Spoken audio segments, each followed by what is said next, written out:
त्याचे mummy papa uncle aunty यांच्याकडे आणि बसचं तिकीट घेऊन यायचंय. सो बसचं तिकीट किंवा ट्रेनचं तिकीट बघूया कोण घेऊन येतं.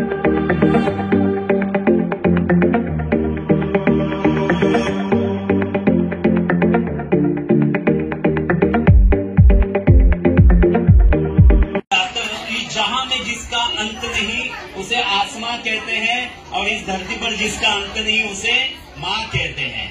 1 2 3 आणि सर्वात टॉपला कोणी उठून घेतलंय. क्या बात है. 1 2 3 4 5 6. वा व्हेरी नाईस. महाराष्ट्राचं आपलं पारंपरिक उखाणं त्या घेणार आहे. हा ऐकूया आपण. चला. हिमालय पर्वतावर बर्फाच्या राशी रोहितचं नाव येते अन्विताच्या वाढदिवसाच्या दिवशी. Happy birthday dear Anvita, happy birthday